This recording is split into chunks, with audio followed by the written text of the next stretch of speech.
Olá, queridos amigos do Núcleo de Estudos Espíritas, Chico Xavier. É um prazer estar de volta aqui com vocês. Vamos fazer o estudo hoje do Livro dos Espíritos. Para recordar, meu nome é Dulce Alcione e eu sou trabalhadora do Centro Espírita Maria Angélica, no Recreio dos Bandeirantes e também na Barra da Tijuca. E hoje nós vamos estudar o tema egoísmo, que é do capítulo 12 da Perfeição Moral do Livro dos Espíritos, e é um capítulo muito interessante. E esse tema é tão importante que ele também está abordado no Evangelho segundo o Espiritismo, no capítulo 11, Amar ao próximo como a si mesmo. Então vamos começar com uma historinha, que eu acho que reflete bem a questão do egoísmo. É um caso contado por Hilário Silva no livro Almas em Desfile, e tem por nome A Fama de Rico. E qual é a história que ele conta? Ele conta a história do Coronel Rebelo, que era um senhor já de idade e que era muito rico.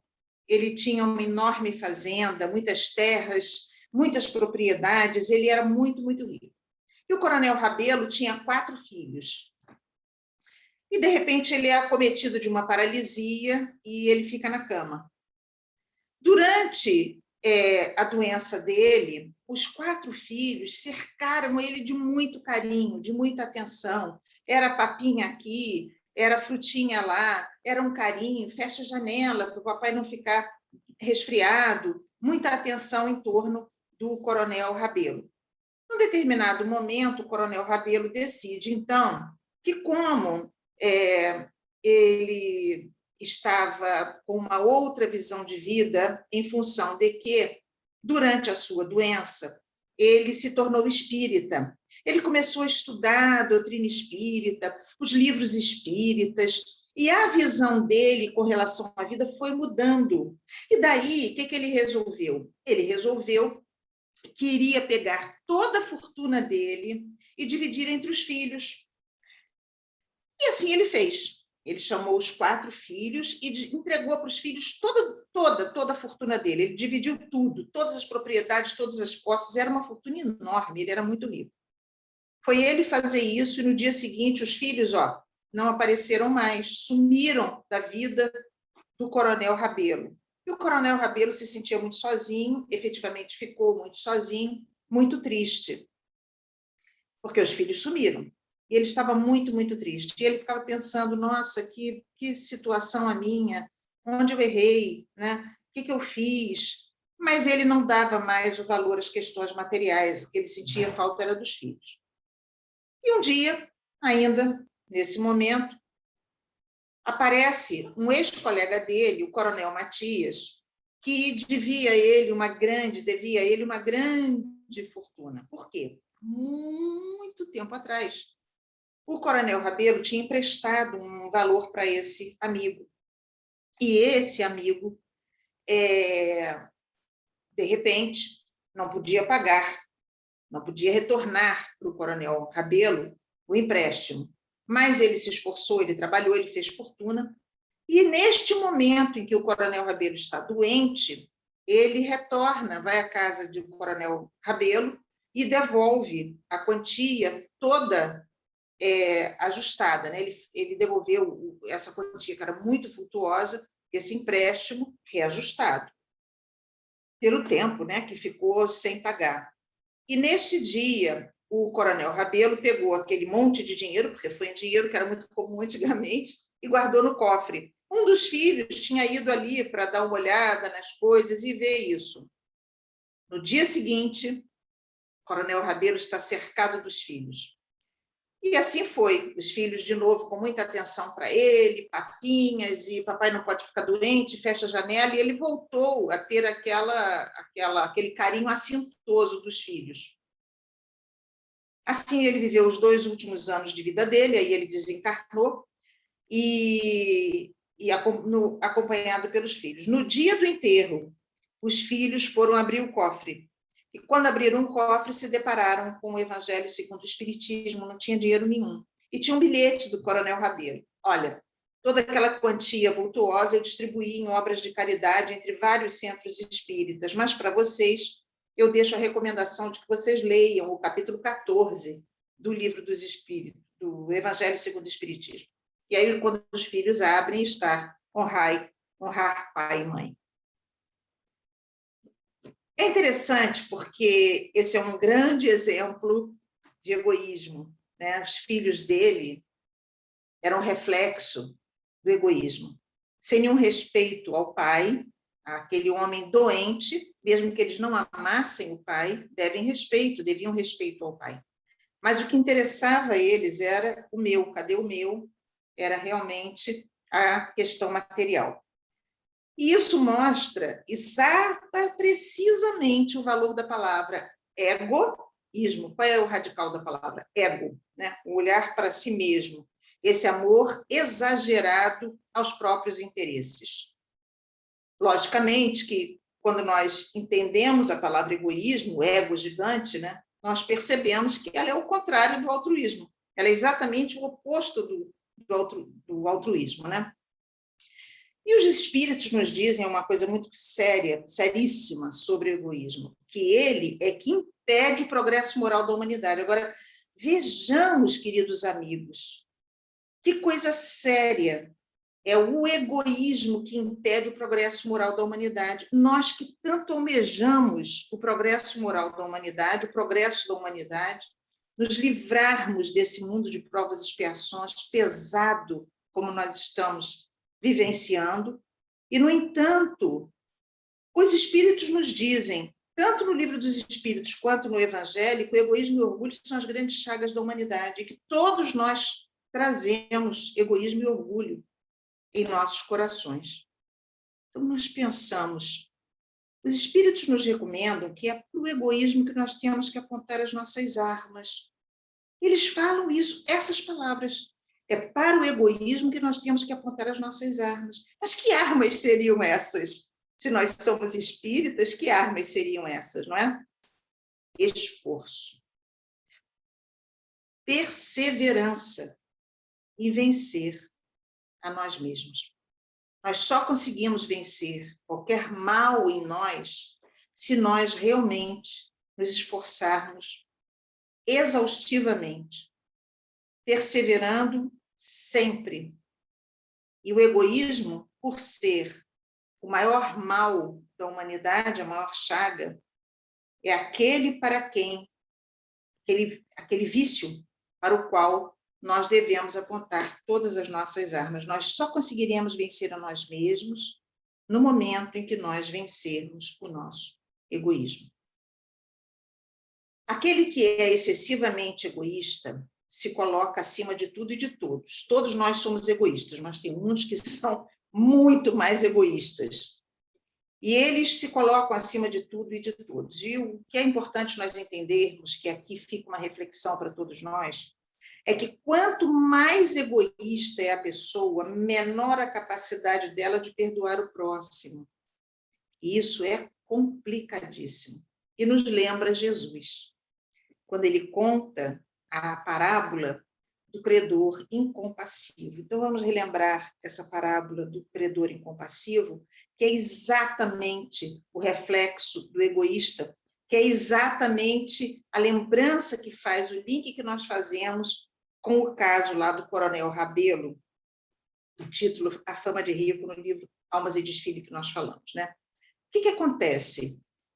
Jesus contou a seguinte parábola, que um rei, querendo acertar conta com os seus servos, mandou chamá-los, e de um em um ele foi cobrando a dívida desses servos, até que chegou um que devia a esse rei 10.000 talentos. Gente, é muita coisa. 10.000 talentos. E o rei pediu a ele os 10.000 talentos. O que aconteceu? Ele não tinha, e ele se prostra aos pés do rei e chora, e esperneia, e pede perdão da dívida, e diz que vai pagar a dívida. Por quê? Porque o rei tinha direito de prender este servo e vender a esposa dele e os filhos. Isto era da lei, era o normal.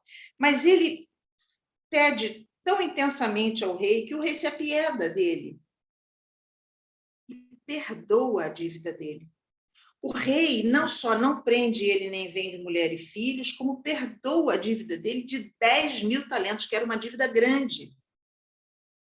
Perdoado ele, ou seja, o rei não falou para ele devolver o dinheiro, perdoou a dívida. Isso é importante. Perdoado, ele foi embora, saiu dali do palácio do rei. Quando ele sai, ele está saindo, passa perto dele outro servo amigo dele, e que devia a ele 100 moedas. Ele devia ao rei 10.000. Esse devia a ele 100 moedas. E ele voa no pescoço desse companheiro, esse conservo, e cobra a ele a dívida. E esse conservo tem a mesma atitude dele. Se joga aos pés dele, pede que aguarde um pouco, que ele não tinha conseguido ainda juntar o dinheiro, mas que juntaria, que ele pagaria a dívida ao amigo, ao conservo. Só que ele é irredutível. Ele não perdoa o amigo de maneira alguma. Ele pede que busquem o amigo e que ele seja preso. Ora, 2 outros conservos que estavam assistindo, 2 outros companheiros que estavam assistindo, vendo aquilo, vão ao rei e contam o que aconteceu. Qual é a atitude do rei? Manda chamá-lo e joga ele na prisão, dizendo para ele: eu te perdoei a tua dívida. Não deveria você fazer o mesmo com o teu companheiro? E colocou ele na prisão. Então, nós percebemos que, por ser o egoísmo a maior negação da caridade, ele é, ao mesmo tempo, o maior obstáculo à felicidade. Porque nós não conseguimos ser felizes, egoístas, elas nos pesam, porque elas são contrárias às leis de Deus que estão na nossa consciência. Então, ele é o maior obstáculo à nossa felicidade. Nós não conseguimos caminhar, ser felizes com ele. Então, vamos refletir um pouquinho. Nós que somos espíritas, vamos pensar em nosso grupo de espíritas. Nós já temos entendimento de muitas coisas que a maioria das pessoas não tem. Nós temos o real conhecimento do objetivo da vida, nós temos o real conhecimento do motivo da nossa reencarnação, quais são os planos de Deus para cada um de nós, até onde nós vamos, o que nós estamos fazendo aqui, o que acontece no mundo espiritual. Nós sabemos que ele é um reflexo da nossa vida na matéria, no que nós fizemos, né? As nossas escolhas, boas ou mais, vão se repetir quando nós desencarnarmos, porque elas estão todas registradas. Ela é espírita, as atitudes caridosas, acredito que todos nós tenhamos, né? Porque o espiritismo estimula isso. Então, vamos pensar. Nós já podemos ter essas atitudes caridosas, provavelmente todos temos, mas a grande reflexão que todos nós somos convidados a fazer é: será que nós já conseguimos ter caridade para aqueles que atentam contra nós? Será que nós temos? Porque nós somos expertos em acusar o próximo. Mas será que aquele que atenta contra nós é merecedor do nosso gesto de caridade? Porque esse atentar contra nós pode ser um olhar de desdém, pode ser uma palavra agressiva, pode ser um ato agressivo, pode ser que não seja um inimigo pessoal, mas um inimigo da sociedade. Será que nós temos já o entendimento de que nós não devemos acusá-lo, condená-lo? Porque julgar é uma coisa, nós temos o julgamento e o julgamento é positivo. Julgar o erro. Nós julgamos a situação, julgamos o erro, para que nós mesmos não façamos igual. Mas, normalmente, via de regra, a humanidade ainda julga e condena. Acusa e condena. Essa condenação deveria ficar por conta das leis da Terra. Não a condenação moral. Nós condenamos moralmente esses irmãos. E uma coisa que me impressiona muito, mas me impressiona de verdade, é como é que nós, sendo espíritas, como é que nós que temos uma formação no Evangelho de Jesus, com o entendimento dos conceitos que Jesus passou, porque os espíritos explicaram tudo direitinho, com tantos estudos que nobres espíritas fazem, pessoas que são cultas e que entendem muito das questões trazidas pelos espíritos, que estudam muito, como é que com acesso a tudo isso, nós podemos ser agressivos? Me impressiona a quantidade de espíritas que utilizam a internet, o WhatsApp, que é muito rápido, né, para divulgar situações deprimentes dos inimigos da sociedade, daqueles que ainda não compreenderam, que têm outro entendimento, que já estão se autocondenando a um sofrimento profundo e a uma reparação a que ninguém foge. Como é que nós perdemos tempo, tantos perdem tempo, e não percebem o engano que estão cometendo, divulgando situações tão deprimentes desses irmãos, acusando, quase que babando de satisfação quando alguma coisa dá errado para um, para outro. Enfim, não importa o que seja, nós, como espíritas, deveríamos nos policiar com relação às atitudes que nós tomamos com o inimigo da sociedade, com aqueles que atentam contra nós, contra a nossa família ou contra os nossos amados. Nós temos que pegar e fazer, colocar tudo em uma balança. Como é que está a nossa balança? Será que nós queremos a condenação para os outros quando nós somos ainda devedores? E para nós queremos a absolvição? Queremos piedade para nós e para os nossos amados? Mas para o outro, condenação. Como se, inclusive, pudesse arder no fogo eterno, como se isso existisse e pudesse arder no fogo eterno, né? Como se fosse possível isso. Então, nós ficamos pensando, poxa, por que a gente não busca, com esforço, mudar essas questões que nós trazemos há tanto tempo? O que nós freamos ainda dentro de nós que não nos permite seguir com esforço, com muito esforço, porque nós ainda somos devedores, nós ainda somos merecedores do perdão divino, merecedores do perdão de tantos companheiros, porque nós ofendemos muitas vezes sem saber, trazemos dívidas, nós arrastamos correntes pesadas de dívidas no nosso passado, que nós, graças a Deus, desconhecemos, mas estamos no mundo de provas e expiações, e, portanto, somos devedores nesse mundo. Nós trazemos as nossas questões do passado. Se nós passamos ainda por dificuldades, ainda que ela seja social, ainda que ela seja uma questão coletiva, é porque também nós escorregamos e precisamos hoje passar por isso, justamente para refletir. Então, o esforço que nós temos que fazer, primeiro, é não alimentar esse desejo de vingança, é não babar, assim, veneno, mediante o tropeço dos outros, daqueles que nós não simpatizamos, não queremos lidar. Nós temos o esforço de não desejarmos o mal de ninguém, não divulgarmos o mal. Como dizia a tia Vera Simões, a fundadora Maria de Nazaré, do Centro Espírita de Estudos Rita de Cássia, no Leblon, como ela dizia, é tão importante nós sermos a estação terminal do mal. Então, nós temos que ser a estação terminal do mal. Não devemos divulgar o mal.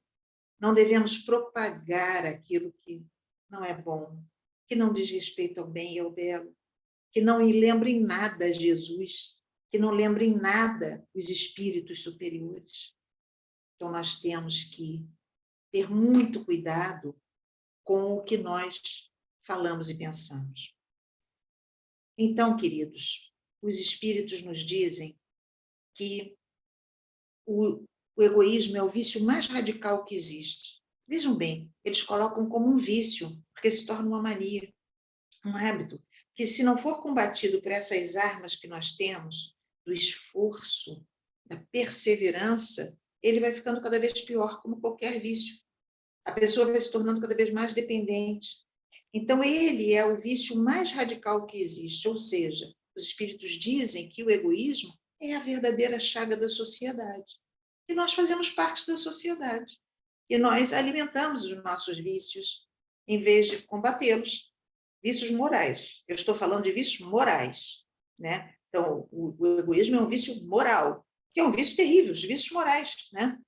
Agora, é tão sério que os espíritos nos dizem que o egoísmo neutraliza todas as outras qualidades. Ou seja, mesmo que nós já sejamos caridosos com relação ao nosso próximo, aquele que nós não conhecemos, que nós já tomemos atitudes bacanas, nosso egoísmo, se ele não é controlado, ele esconde, ele neutraliza todas as outras qualidades, não uma ou outra, todas as outras qualidades. E nós somos espíritas. Nós temos que procurar fazer uma autoavaliação e combater em nós tudo que nós sabemos que trazemos de negativo. E no Evangelho está que o nosso maior vício, a nossa maior chaga, egoísmo e orgulho. Os dois caminham de mãos dadas, né? Então, como nós somos espíritas, qual seria o papel do espiritismo? O que o espiritismo tem com isso? Qual é o papel do espiritismo na nossa vida com relação a esses vícios morais? Hoje, abordando o egoísmo. Então, o papel do espiritismo é nos ajudar a ter o entendimento do verdadeiro valor das coisas, no sentido que a gente está falando, material e espiritual. O que é mais importante para nós que somos espíritas? O que pesa mais para nós que somos espíritas? Os valores materiais ou os valores espirituais? É a matéria ou a consciência? As virtudes, os valores morais? A gente nem precisa responder, porque todos sabem isso. Todos. Então, o papel do espiritismo é esse, é trazer para a gente a luz do conhecimento. Por isso que Jesus falou, a quem muito é dado, muito será cobrado. E nós estamos, como espíritas, recebendo muito de informação. Essa informação que não muda a gente, mas estimula a nossa transformação íntima. Porque só nós podemos nos modificar. Cada um tem que se modificar. A cada um cabe mudar, com esforço, com perseverança. E conforme a humanidade for mudando, for se depurando, e como é que a humanidade se depura? Através do processo da reencarnação. Então, conforme a humanidade for se transformando nesse processo reencarnatório, vai acontecer que o egoísmo vai começar a desaparecer, até que em algum momento ele não vai mais existir.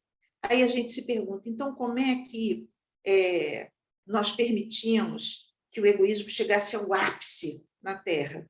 Porque hoje ele é gigante, né? O mundo é muito egoísta. As nossas relações são egoístas, as nossas relações familiares são egoístas, e nós estamos num esforço imenso, imenso de vencer essa má tendência, né? E por que Deus, então, permite que se chegue a esse ponto, a esse ápice na Terra, de tanto egoísmo? Isso tem um motivo. É porque quando o mal produz muito mal, quando o mal produz um mal muito gigante, é que nós nos horrorizamos, percebemos o erro, e aí cai a ficha. Quando cai a ficha, nós entendemos a necessidade de mudança.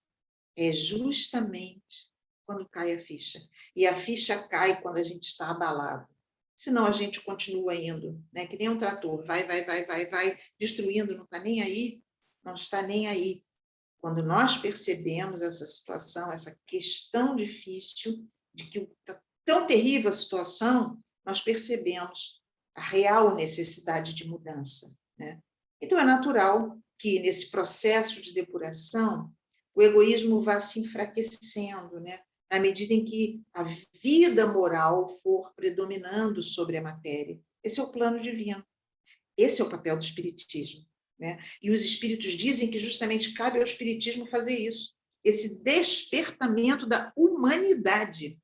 Cabe ao espiritismo esse despertamento da humanidade com relação às questões morais, a nós percebermos que a vida moral tem que prevalecer, ela tem que predominar sobre a vida material, sobre as questões materiais, sobre os anseios materiais. E cabe ao espiritismo fazer isso. Aos poucos, os homens, nós, humanidade, vamos nos despojando do egoísmo. Quando isso acontecer, vai ser fantástico, porque aí o forte vai ter consciência de que ele tem que ser o amparo do mais fraco e não o seu opressor. O que nós vemos hoje na humanidade? O que nós vemos hoje naquele que muitas vezes é oprimido? No que ele consegue subir, no que ele consegue chegar onde ele queria, ele se torna o opressor. Isso é normal. Quer dizer, é tido como normal, é comum, isso acontece. Não deveria ser normal, porque cabe sempre ao mais forte ser o amparo do mais fraco e não seu opressor. Mas na medida em que o egoísmo for se despojando, os homens forem se despojando do egoísmo, o mais forte vai ter esse entendimento de que a ele cabe o amparo do mais fraco e não oprimi-lo. Neste momento é que vai acabar a miséria toda na humanidade, porque nós saberemos dividir e ninguém mais passará necessidade. Mas então vamos lá, queridos. Se o egoísmo é um vício, é uma doença, é uma chaga, é uma doença, ele tem que ser combatido como uma doença. Então, como é que se combate uma doença? Nós combatemos a doença com remédios, às vezes com injeções dolorosas, às vezes com cirurgias, às vezes com homeopatia, em doses pequenas, às vezes com remédios mais agressivos, como antibiótico, não importa, nós estamos fazendo apenas uma analogia, né? Mas se o egoísmo é uma doença, uma chaga, como é que a gente vai combatê-lo? Como é que a gente vai fazer? Nós temos que ter um projeto, um plano. Alguns vão conseguir com uma injeção dolorosa, alguns fazendo uma autocirurgia mais imediata, alguns com remédio mais agressivo, outros com doses homeopáticas, mas nós temos que começar. Nós temos que, de alguma forma, tentar, porque senão não começamos. A humanidade em si só vai mudar com relação a essas chagas, repetindo, egoísmo e orgulho, porque está claro, tanto no Evangelho como no Livro dos Espíritos, que é o egoísmo que não permite que a humanidade seja feliz, que não permite que nós sejamos felizes. Isso tudo só vai mudar com a educação moral. E a palavra é educação moral, dita pelos Espíritos. A humanidade só vai mudar quando a raiz da nossa educação não seja unicamente a instrução escolar, mas esteja na raiz da educação, a educação moral. Então, se vai estar na raiz, nós temos que atacar o mal pela raiz. Cuidado extremo, extremo na educação da criança. Cuidado extremo em não estimular a criança a ser egoísta, porque a criança já é egoísta naturalmente, né? É a fase pequenina, é uma fase de muito egoísmo, mas que deve passar, que tende a passar. Então, essa mudança ela pode ser longa, porque a origem desse egoísmo é tão numerosa, são tantas causas, né? Que é difícil combater tudo isso. Essa mudança é longa, mas não é impossível. Não é impossível. Então, nós temos que atacar o mal pela raiz, com a educação moral. Muito importante, a educação moral. Por isso é importante nós pensarmos na educação evangélica, na evangelização de crianças e jovens. E quanto menor a criança começar, melhor. Né? Melhor. Porque combater esses vícios morais tem que ser um objetivo objetivo dos pais. Os pais não são pais por acaso. Os pais têm uma missão com seus filhos. Nada é por acaso, queridos. Ninguém está ao lado dos seus filhos amados, queridos, por acaso. Ninguém está ao lado dos seus jovens, por acaso. E se esses jovens são dependentes da educação desses pais ou avós ou tios, ou enfim, os responsáveis que cuidam da educação dessa criança, é porque a esses pais ou responsáveis cabe o direcionamento desses seres filhos de Deus para o bom caminho. E o bom caminho só pode estar no combate aos males. E se nós não combatermos o egoísmo desde pequeno, dando educação moral a essa criança, dando chão para ela, entendimento para ela, do papel dela junto à humanidade, o entendimento que ela é um espírito e que a criança entende isso perfeitamente, que existe uma vida espiritual, um mundo espiritual, onde está lá a bisavó, o titio, ou o priminho que morreu, ou enfim, alguém que está lá vivendo, vivo, e que mais ou menos feliz será na medida em que a pessoa for boa, falar de bondade para as crianças, que é muito importante. Então, os pais hoje muito se preocupam, infelizmente, unicamente com a educação, muitos pais, com a educação, com a instrução. Essa educação é importante, a instrução. Mais importante é a educação moral. E muitos se preocupam em preparar os filhos unicamente para serem grandes profissionais. Um grande profissional é aquele que age com responsabilidade, com respeito, que faz aquilo em que ele sente afinidade, e não aquele que sai correndo atrás de dinheiro. O dinheiro, o ganho justo, honesto, tem que ser uma consequência da vida moral desse ser, de estar trabalhando honestamente, de estar trabalhando pelo bem da empresa, dos outros, da sociedade, da comunidade, da escola, onde ele estiver. Então, tudo tem que ser uma consequência da dedicação desse profissional.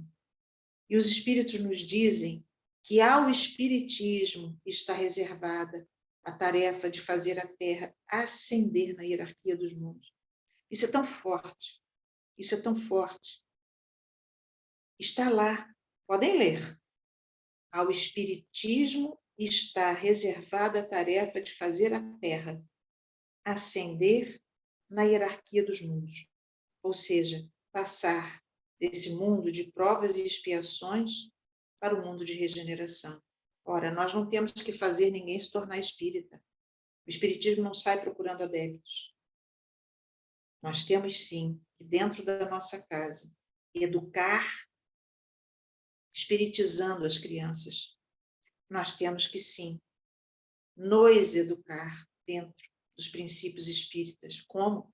Agindo de acordo com aquilo que nós acreditamos, que nós já estudamos e aprendemos. Então, os espíritos afirmam que quando o espiritismo, for bem compreendido pela humanidade, ele vai transformar os hábitos e as relações sociais. Será que nós já estamos mudando os nossos hábitos e as nossas relações sociais?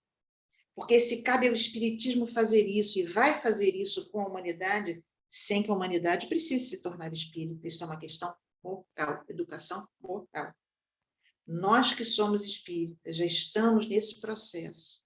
Será que nós temos transformado os nossos hábitos e as nossas relações sociais? Porque nós temos um histórico, né, do que nós fazíamos e do que nós fazemos. Como é que foi essa transformação? O quanto a doutrina espírita entrou dentro de nós, porque aqui ela entra fácil, né? Aqui ela entra muito fácil. O entendimento, e alguns são verdadeiros papas no conhecimento espírita, mas o verdadeiro conhecimento espírita está no entendimento que está aqui. Então, será que a doutrina espírita já entrou nos nossos corações, já habita os nossos corações? Fica essa questão para cada um de nós. E terminando, queridos, vamos fazer um resumo do nosso estudo. O egoísmo é o vício mais radical, que a humanidade tem. Portanto, o mais difícil de ser vencido dele, do egoísmo, deriva todo o mal social. Todas as dores da sociedade hoje, essas descompensações na sociedade, derivam do egoísmo. O egoísmo neutraliza todas as outras qualidades, então, ou todas as qualidades, né? Ele neutraliza porque ele é tão forte em nós, que mesmo que a gente, lembra que eu falei da caridade, com o egoísmo, ele abafa todas as outras qualidades.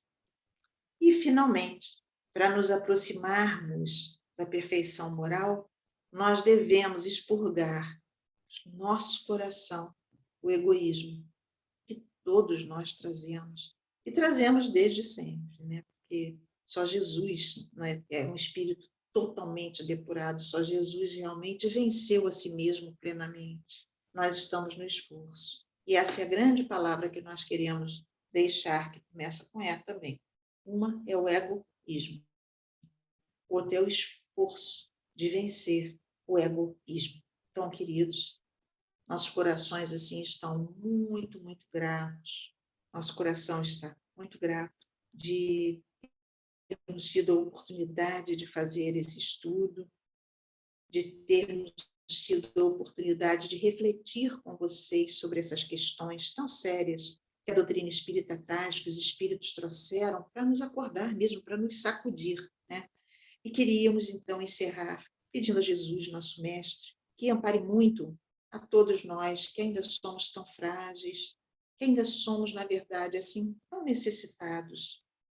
Todos nós somos muito necessitados do amor dele, do perdão das ofensas, que nós possamos pesar egoísmo e esforço, né? E o esforço de vencer essa má tendência, esse ponto tão negativo que nós trazemos de uma forma tão gigante dentro dos nossos corações ainda, que juntos, nos apoiando, estudando, trabalhando em grupo, que a bênção do Centro Espírita nos permite isso, nós possamos ir vencendo a nós mesmos, jamais querer vencer o outro, jamais querer competir em ser melhor que o outro. Se o outro é menos egoísta, que bom, que o esforço dele já está se refletindo no comportamento dele, e que ele seja exemplo para todos nós, porque Jesus é o nosso maior exemplo, mas os nossos amigos no entorno, aqueles que já estão, que já caminharam à nossa frente, que nós saibamos aplaudi-los e segui-los também nesses exemplos. Vamos seguir mesmo Jesus, mas vamos seguir aqueles que já nos dão grandes exemplos dentro da humanidade, lembrando Chico Xavier, esse amigo, patrono dessa casa, desse núcleo espírita. Chico Xavier, que foi um grande exemplo de abnegação, de altruísmo, talvez o maior exemplo que a gente tenha no mundo contemporâneo de altruísmo. Ele foi totalmente altruísta. Ele viveu em função da doutrina espírita. E também muito altruísta, que nós temos a Ivone Pereira, que isso como estímulo para a gente, porque ela mesma declarou todas as dificuldades dela e ela teve uma reencarnação irrepreensível. Então, nós podemos. Se Ivone conseguiu, nós conseguimos. E ela dá esse exemplo para nos estimular. Então, queridos, que a paz desse Divino Mestre penetre em nossos corações, trazendo para cada um de nós muito estímulo de transformação, de mudança, que nós possamos nos reerguer em nós mesmos a cada dia, apontando as armas do esforço, da perseverança para essa chaga que trazemos, que é o egoísmo. E muito agradecidos, pedimos a Jesus a permissão para encerrar esse estudo, desejando a todos muita paz.